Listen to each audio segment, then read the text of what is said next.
Orleans, but the majority of them who came over to the East Coast ports and then went on down. Came down, yeah. But he got to New Orleans very quickly. And He probably figured New Orleans, being a French city, was a place for him to be. And to the best of my knowledge, that's where he married Marguerite Braun, although she may have come over with him. She might have been, you know, the two family members. All I can figure, since I couldn't find Mitchell Becker too well, that might have been Marguerite Braun and his brother Mitchell might have been the two family members. So normally, when they said two family members, the wife and children, it wasn't brothers and like that. Mitchell Becker did not come over at the same date. I couldn't find a record of when he came over. Do we have any idea what he did in New Orleans or what he did in Jackson, Tennessee? From what Jackie says, he was a tanner. He worked in leather, and that Uncle Ferd had a saddle that his sons brought up to him to this 50th wedding anniversary. He apparently gave it to somebody or sold it to somebody, so it's no longer around, but he brought a saddle that the family brought up to him. Mitchell Becker was, as I say, was a farmer around here. Now, Pierre Becker was a merchant. He had a mom and pop store, and his store was located down close to where the library is now. Okay. And they lived upstairs, and the store was downstairs. I've got in one of the old maps, I found where the Becker store was on it. I don't have a copy of that. It's down at, I got it down from City Hall is where I found it. Now McGrath, John McGrath came over with the potato famine. That I remember reading about that. Yeah. As was his wife, Mary Ellen Flood's father, and they came over, and there's some confusion as to whether John McGrath met Mary Ellen McGrath on the boat when they came by. But he landed in Boston and then went down to Savannah, where Mary Ellen Flood's father was living. And they were supposed to come over on one boat, and they came over on another, which is in this thing. And in any event, he had died before she got there. Right. Well, John McGrath came down to Savannah and worked in Savannah for a while, but the jobs were not, there were a lot of Irish in Savannah, but there were not that many jobs. And the Irish built most of the railroads before the Civil War. They were the gang. John McGrath went over, and he became the foreman for the construction company that built the railroad from New Orleans to Jackson. He, the story of how the railroad goes, I think I was telling you last night, it was supposed to, incidentally, Mommy was born in Northfield while they were building the railroad down south. Yeah.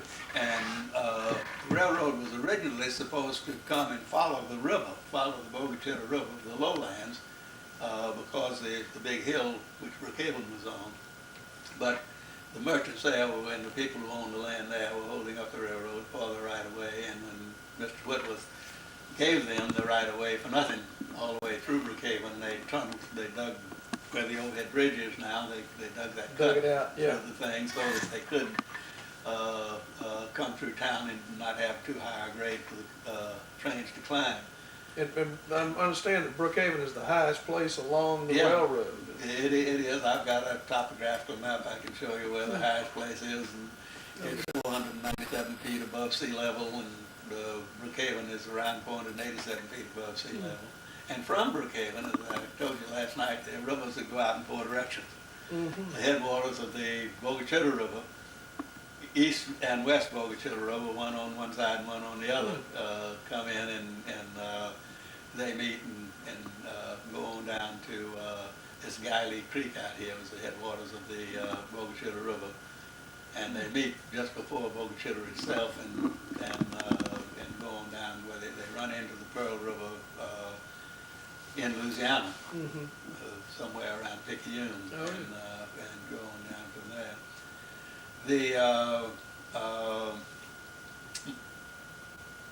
Well, as you in this thing that Ferd wrote, is that was courted by two friends. Right, And, yeah. anyway, John won out. John McGrath got back first, and so they were married, and she came along. But the life on these construction camps apparently wasn't very good. And one of the things that Mary Ellen McGrath always wanted to do was that she wanted to have a place to raise her children where they could go to school. And when they got to Brookhaven, what was not only given the right of way through what the railroad was built, but it also did not hold up people who wanted to buy land. So this is why so many of the railroad people and the people who were catering it came along, settled here in Brookhaven. They also told me at one point the railroad just came to Brookhaven. It hadn't gotten all the way to Jackson. Well, they were constructing it to Jackson. About the time it would just get to each place, and it would stop for there for a while. About the time it was at Brookhaven, about the time the Civil War broke out. Yeah, well, 1858 is when it got to Brookhaven. Okay. And the building was relatively slow. They didn't complete things as they do now. It was all done by mules and sliders and a pick. Sure. And so it was very slow going. It had not got to Jackson. I don't know whether it got to Jackson or not when the Civil War came out. Okay. But around 1858, when Mary Ellen McGrath got to Brookhaven, she bought a house and had a boarding house. And this is where, right now, whether it's no longer the First Federal, but anyway, the right. is there. Sure. That's where you've seen that house. Yeah. That's where the pictures were taken on it. Right. And then, of course, as the McGrath family grew, they all settled in that block. Built houses around there. And there was Aunt Maggie. Aunt Maggie was the youngest one. She married Boyce Moody, and they had a house next to the thing. Then there was Aunt Katie. Right. No, next was Aunt Josie, the Storm house. Right. And then the Johnson house, right. which was there. And they were all very fancy characters. John McGrath and Mary Ellen Flood had 12 children. And of course, Papi, the daughter, had 12 children also. So this is why our 36 first cousins in the 1930s, early 1930s, living here in Brookhaven. As each of them got married, they would settle there. And when Papi came back to Brookhaven and built the big house over there, he had that block there, and that's where Ferd's house and my father's house were built. And Uncle Cleve. Yeah. Right. Well, Uncle Cleve didn't have a house, and Uncle Cleve's house was built much later. Oh, okay. When I was a kid, there was Ferd's house. There was a house that Mom had grown in, but they had both given this up with bank failure,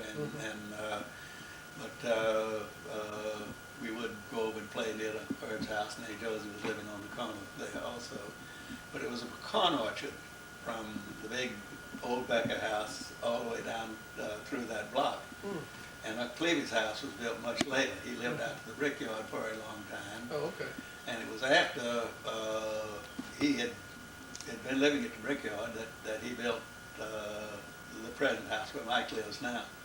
But this was built around 1940, 1950, somewhere in there when his house was built. Okay. It was built before the war, I know, because I came back, and that's where Lilly was married. I went to Lilly's wedding there, and they were living in that house at that time.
the youngest daughter of Pete and May Becker from Baton Rouge, Louisiana. I'd like to start off with just one of the stories that we told in Baton Rouge about the Beckers. Dudley Weber was going to law school and worked with the police force in Baton Rouge when a man was brought in for questioning on a felony charge and claimed to be from Brookhaven. Dudley, who knew Beckerville well, asked him if he knew anyone in the Becker family. When the man said he had never heard of anyone by that name, he was immediately arrested and charged. I can visualize this moment, and I'm there in heart and mind among so many I love. It is disappointing not to be at this wonderful reunion, but I am very happy that Ori and some of my children and grandchildren can be with my fantastic relatives. For those of my generation who lived in Brookhaven, you might have taken this blessing for granted, but oh, what a glorious treat it was for me to visit and be with cousins who were more fun than 10 barrels of monkeys. Our precious Liddy Beth with her clubs and drama, beautiful Lucy with her poker games and elegant treehouse, wonderful Boggy and Jane, Sonny Briscoe, who was more of a hero than Buck Jones, and on and on. Everyone in Brookhaven just knew how to create fun things, especially aunts and uncles and the Becker McGrath clan. Some of you might recognize this table that was in Poppy and Mommy's former living room. There was a lamp on it that was left on for the young ones returning from a lovely evening on the town. But if you were late, the lamp was turned off. Every room is very real and full of laughter even now. Priceless memories. Growing up Becker is counted as one of the greatest blessings in my life. And to those of you I know and those I haven't met, I send my dearest love and wishes for abundant joys in this most extra special family. God bless each and every one of you always. Cousin Ann.